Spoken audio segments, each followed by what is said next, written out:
प्यारे दोस्तों नमस्ते। आइए हम सुनते हैं धर्मराज जी की रोचक कहानी। प्राचीन समय की बात है।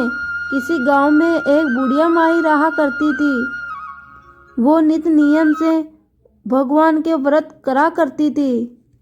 एक दिन भगवान के घर से यमदूत उसे लेने आ गए और वो यमदूत के साथ में चल पड़ी।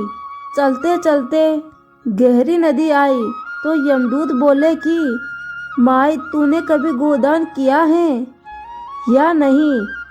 बुढ़िया माई यमदूत की बात सुन के अपने मन से श्रद्धा भाव से गौ माता का ध्यान किया और वो गौ माता उसके समक्ष आ गई।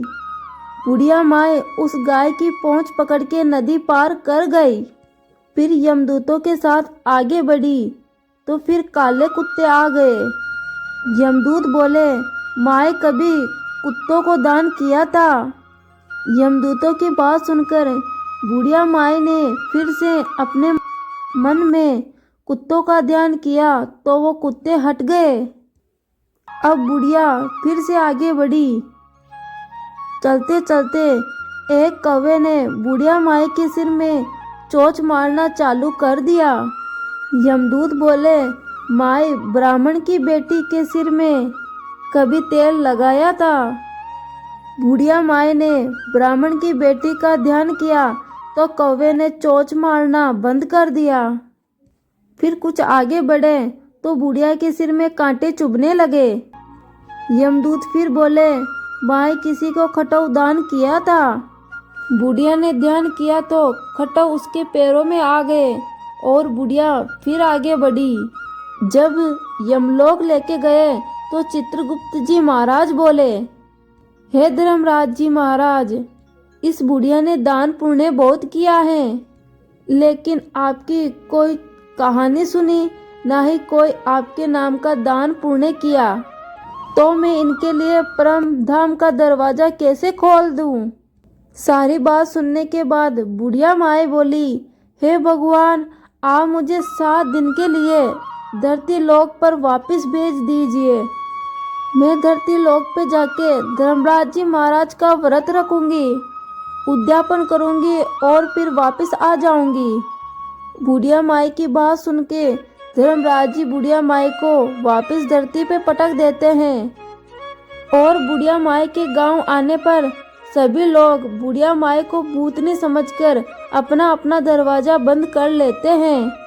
और फिर वो बुढ़िया माई अपने घर गई तो उसके बेटे बहू ने भी बुढ़िया माई को देख के दरवाजा बंद कर दिया। बुढ़िया माई ने कहा मैं भूतनी नहीं हूँ, धर्मराज जी कृपा से मैं तो 7 दिन के लिए धरती पर वापस आई हूँ।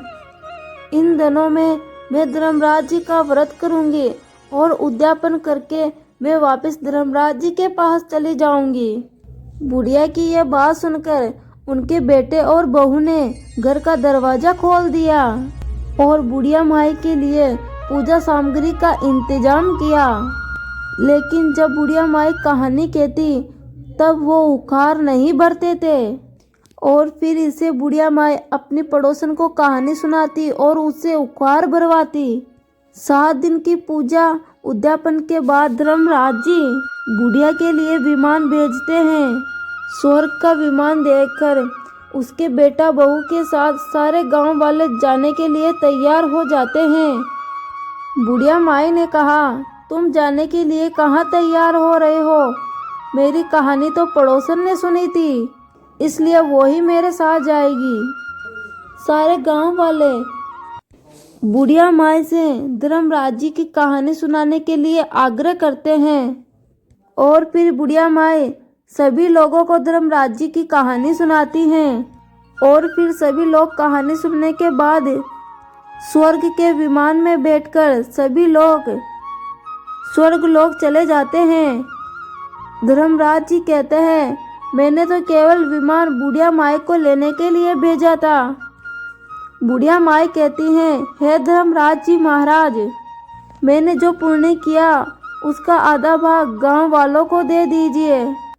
इस तरह धर्मराज जी ने गांव वालों को स्वर्ग में जगह दे दी।